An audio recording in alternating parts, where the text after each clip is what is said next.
বাংলাদেশের দারিদ্র্যের চিত্র তুলে ধরতে গিয়ে ভারতীয় গণমাধ্যম G20 ঘণ্টা একটি বিশেষ প্রতিবেদন প্রচার করে, কিন্তু এই প্রতিবেদনে ব্যবহৃত ছবিটি আদৌ বাংলাদেশের কিনা তা নিয়ে তৈরি হয়েছে বিতর্ক। ছবিটিকে আসলেই বাংলাদেশের নাকি এর আড়ালে লুকিয়ে আছে কোনো ভুল তথ্য? 31 জানুয়ারি রাতে G24 ঘণ্টা তাদের অনলাইনে প্রকাশিত প্রতিবেদনে দাবি করছে এটি বাংলাদেশের দারিদ্র্যের বাস্তব চিত্র। প্রতিবেদনটি প্রকাশের পরপরই তা সোশ্যাল মিডিয়াও ছড়িয়ে পড়ে এবং ভাইরাল হয়ে যায়। ভারতের আরেকটি সংবাদ মাধ্যম আজকের দৈনিক একই ছবি ব্যবহার করে, এর পরপরই আরেকটি খবর প্রকাশ করে। আলোচিত ছবিটিতে দেখা যায় একদল শিশু থালাবাটি হাতে সারিবদ্ধভাবে খাবারের অপেক্ষায় দাঁড়িয়ে আছে। প্রথম দেখায় যে কারোরই মনে হতে পারে বাংলাদেশে কোনো হতদরিদ্র এলাকার ছবি এটি, পরক্ষণেই মনে হতে পারে এটিকে আসলেই বাংলাদেশের। বিষয়টি খতিয়ে দেখতে ছবি রিভার্স ইমেজ সার্চ করা হয়, আর সেখানেই বেরিয়ে আসে আসল সত্য ঘটনা। জানা যায় ছবিটির উৎস ভারত।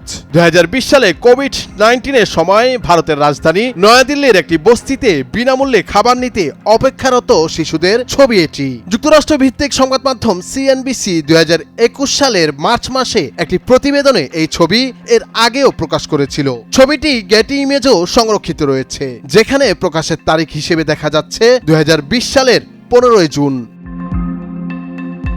সত্য উদ্ঘাটনের পর এবার প্রশ্ন উঠেছে, বাংলাদেশের দারিদ্র্যের খবর প্রচারে ভারতের ছবির ব্যবহার কেন? এটি কি নিছক ভুল নাকি উদ্দেশ্য প্রণোদিত?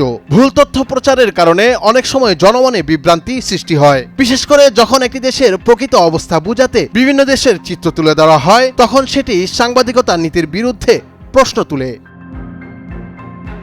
সোশ্যাল মিডিয়ায় নিয়ে তুমুল আলোচনা চলছে। কেউ বলছেন এটি সাংবাদিকতার গাফলতি, কেউ বা বলছেন সচেতনভাবে তৈরি বিভ্রান্তি। অনেকে আবার এমন ভুল তথ্যের বিরুদ্ধে কঠোর ব্যবস্থা নেয়ার দাবিও তুলেছেন।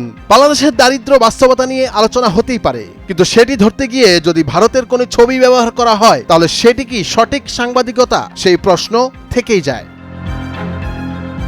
নুরুল আফসার, নয়া দিগন্ত।